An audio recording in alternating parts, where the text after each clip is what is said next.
Qu'est-ce que l'islam chiite?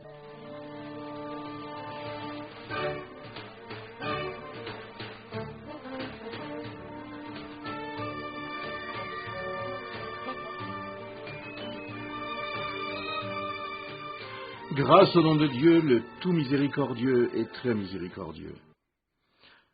Chers auditeurs, comme son titre l'indique, cette série d'émissions a pour but de répondre à une question que nombre d'entre vous se posent ou se sont posées sans pouvoir y trouver de réponse pleinement satisfaisante. Qu'est donc ce chiisme dont on n'entendait pas parler jusqu'à il y a 30 ans? Des événements politiques déterminants des 30 dernières années, depuis la révolution islamique d'Iran jusqu'au renversement de Saddam Hussein, en passant par les stupéfiantes victoires du Hezbollah sur une armée jusque-là réputée invincible, ces événements ont été l'occasion de voir se multiplier les études académiques ou politiques sur le chiisme et les chiites, mais aucune ne nous présente jamais ce qu'est le chiisme pour les chiites. Comment les chiites eux-mêmes comprennent et vivent le chiisme? Quelles sont les doctrines et pratiques en lesquelles ils se reconnaissent et par lesquelles ils se distinguent? Quelles sont la vision du monde et l'être au monde propres aux chiites? Même un livre explicitement intitulé « Qu'est-ce que le chiisme ?» ne fournit pas à cette question une réponse en laquelle les chiites se reconnaîtraient. Or, telle est pourtant bien la première condition que doit remplir la présentation d'une religion, à savoir que ceux qui y adhèrent puissent en dire « Voilà ma religion, c'est bien là ce que je crois et ce que je vis ». Notre propos est donc de présenter de la manière la plus compréhensible possible pour un auditeur qui n'est pas chiite, la conception que les chiites eux-mêmes ont de leur religion et de son histoire, et la manière dont ils vivent leur religion au quotidien, tant dans leur pratique cultuelle que dans leur vie sociale.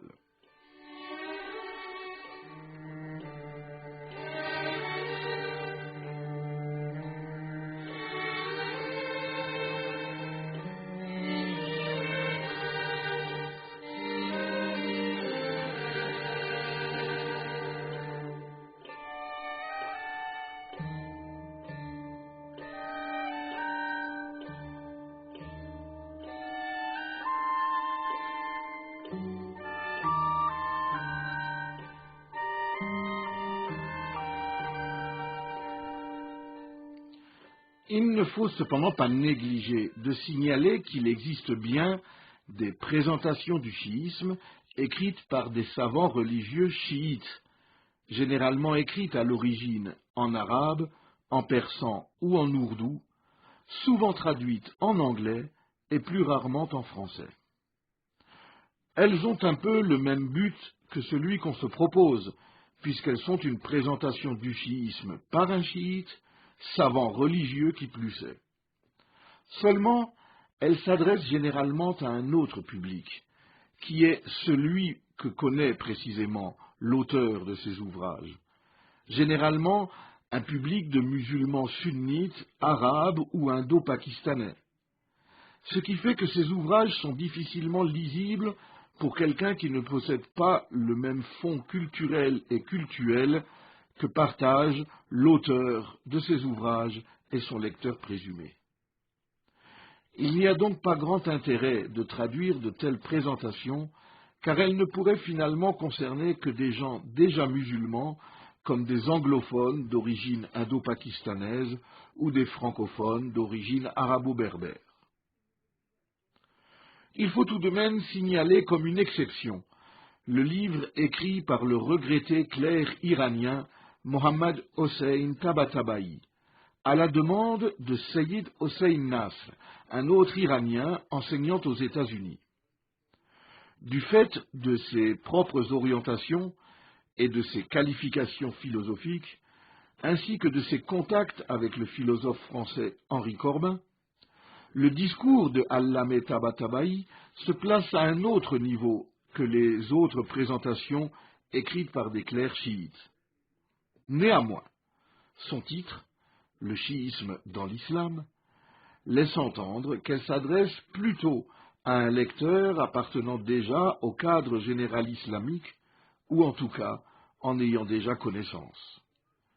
Qui plus est, si ce livre est fort bien traduit et diffusé en anglais, sa traduction française est défectueuse et pas du tout diffusée par les circuits officiels de distribution du livre français, ce qui en limite encore plus l'accès et l'utilisation.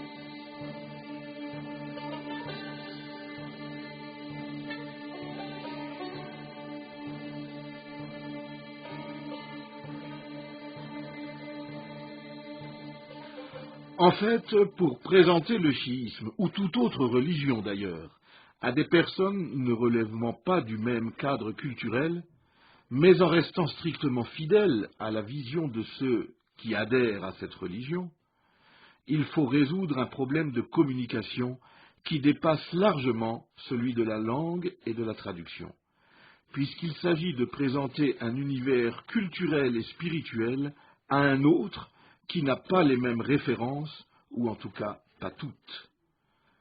La seule démarche possible pour réussir ce transfert est celle qu'Henri Corbin qualifiait de phénoménologique, et qui consiste à, je le cite, sauver le phénomène tel qu'il se produit là où il se produit. Fin de citation. Le phénomène en question est un fait religieux, une foi. Or, le lieu où se produit le fait religieux, on l'a dit, c'est le cœur des fidèles, l'âme de ceux qui adhèrent à cette foi. Le fait religieux est donc par essence intérieur et subjectif.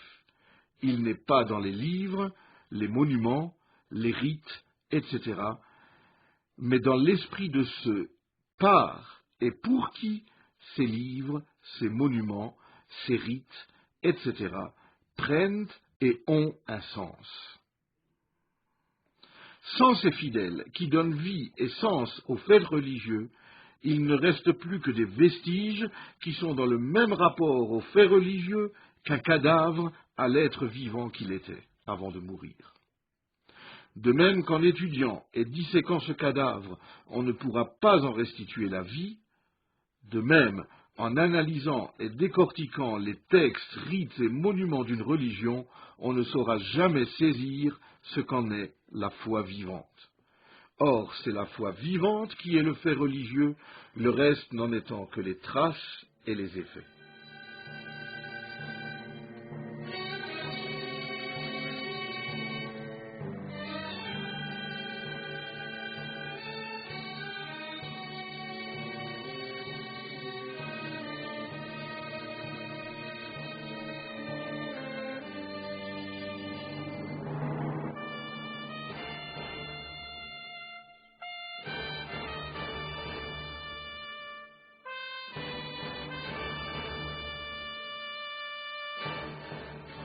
Comment alors entrer en contact avec cette foi vivante pour la connaître et la comprendre, puis essayer de la faire connaître et comprendre?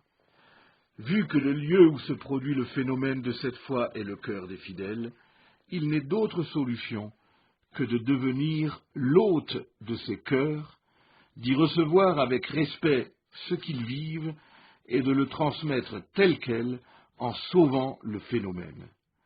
Mais une telle hospitalité spirituelle ne peut être que réciproque.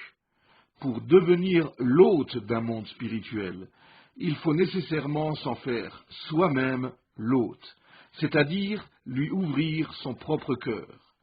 Sinon, on ne sera qu'un simple visiteur de passage qui reste étranger au monde qu'il visite et pour lequel ce monde ne peut que rester étranger, pour ne pas dire étrange. Dans notre prochaine émission, nous écouterons quelques-unes des merveilleuses lignes écrites par Henri Corbin sur cette hospitalité spirituelle réciproque, condition sine qua non de la connaissance et de la compréhension des faits religieux.